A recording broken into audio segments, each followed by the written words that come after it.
I know you love them. The true nursing and hospital ghost stories. Don't lie to me. You little weirdos, you love it. So do I.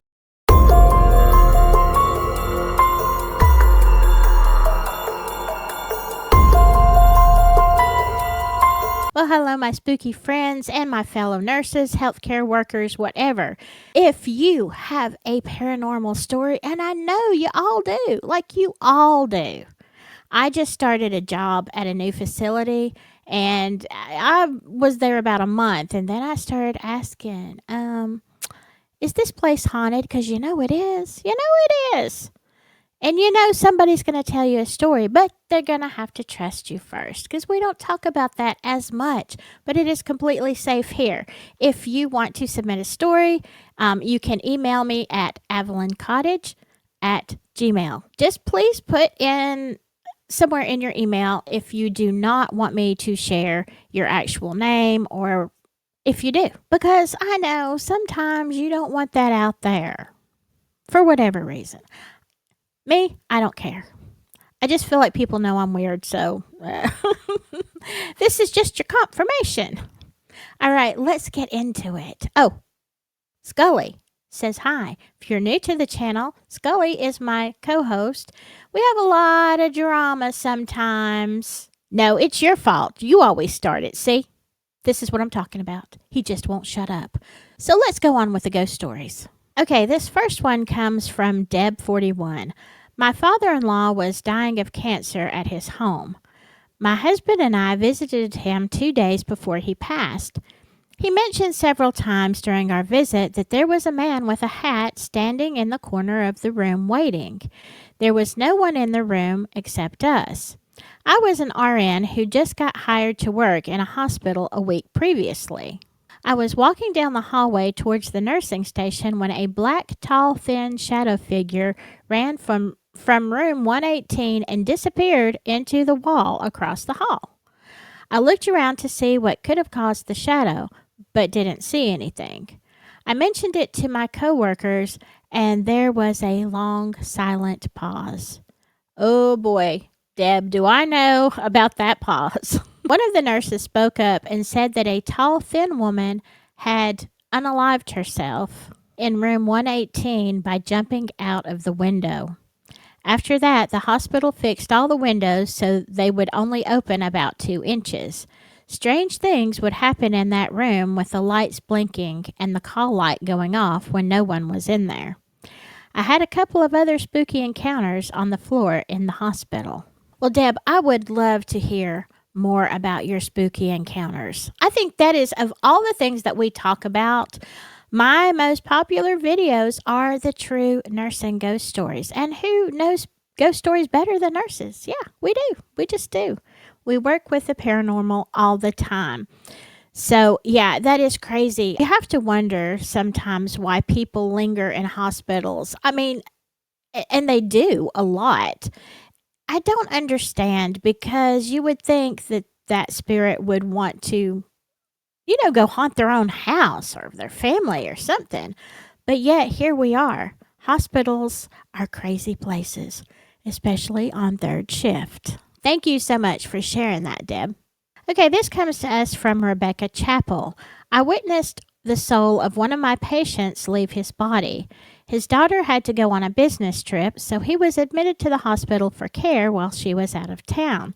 He was declining, and she was rushing home. I went into his room and told him to hold on a little longer because she had landed and would be here in 20 minutes. He sighed, and then I saw his soul leave his body and exit the room in the corner of the ceiling. Within minutes, his heart rate slowed and his oxygen sats dropped.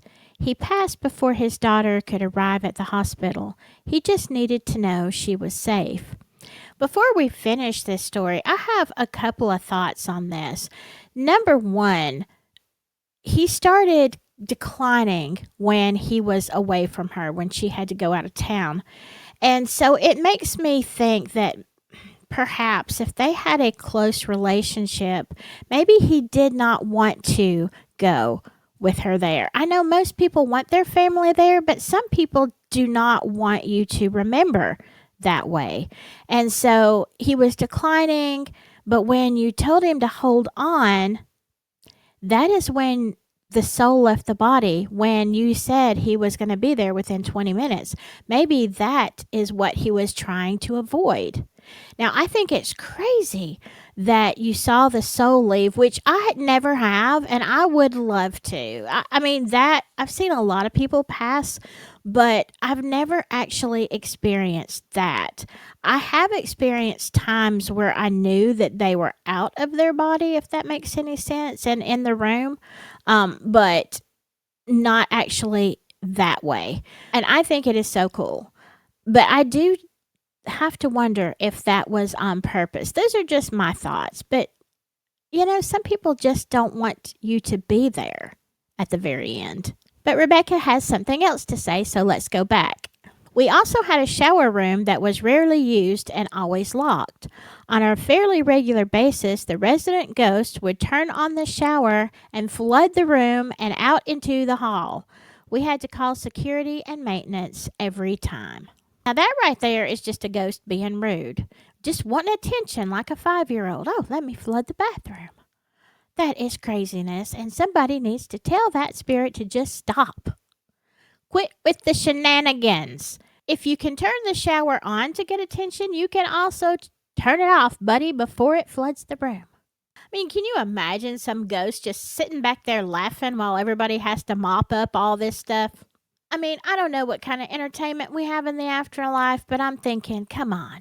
Are you that bored? Really? Those are just my thoughts. And this story comes from Mary. Mary, I am not going to attempt to pronounce your last name because I am just afraid I am going to say it wrong. And that would be terrible. Okay. But y'all can see this. Creepy stories. I have one. I worked in a nursing home. The elevator would just open when a patient dies every time. Now, we've heard a lot of stories about elevators and stuff opening and closing when nobody's there. But when it happens when a resident or a patient dies, wow, then you're just saying, hey, I guess there's only one exit to this building for the afterlife, and it's through the elevator. That is crazy, though, that it happens like that every single time. I definitely say, sounds like there's something to that. Okay, this one comes from Sandra Beck. I'm a registered nurse. I've worked med-surg, trauma, transitory, which included hospice, labor and delivery, and pediatric care of kids with traces. One old country hospital I worked in had many ghostly happenings, so much that no one who worked there thought much of it. Boy, I know what you're talking about. A sweet old lady who was confused turned on her call light about every 30 minutes. Oh, Lord, I'm living that right now. After she passed away, the room was empty. The call light continued to go off almost every 30 minutes. We removed the call cord, but it continued. So I went into the room and talked to her. It eventually stopped. Well, thank goodness, because nobody wants to hear the continual sound of those call lights. Oh, my goodness. That is nuts. I would love to hear some more of your stories because, there are some places that, you're just like, you roll your eyes and it's just like, it's the ghost, like it happens all the time. You're not even fazed by it anymore. So if you can think of any more stories, please let us know. Okay, this next one comes from Dolores Shaw. The last time I was in Jupiter Hospital, I said to the nurse, "Here I am in the haunted hospital again," to which she replied, "Well, a lot of people die in hospitals." So that's a yes.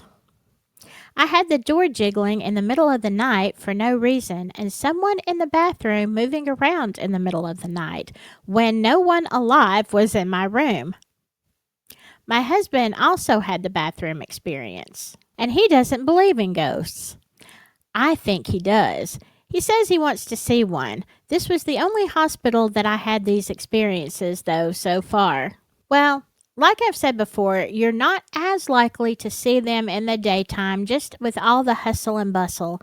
But at night, especially in the middle of the night, you definitely do have more activity, or it seems like you do, because certainly you can hear it and not filter it out. like you may do in the daytime. I love these hospital ghost stories. Thank you for sending that one in.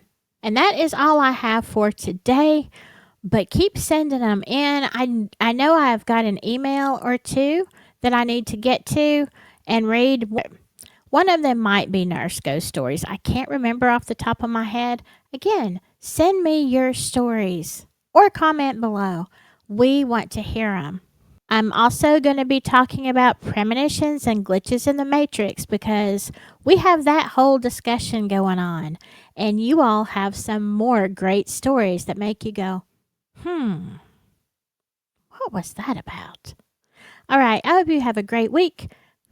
Skully, I hope you're working on your Christmas list. I hope I'm on it. Skully, talking to Skully. I better be on it, Skully. What should I expect? I'm afraid to ask. Anyway, stay safe out there. Whatever you do, stay spooky. Bye.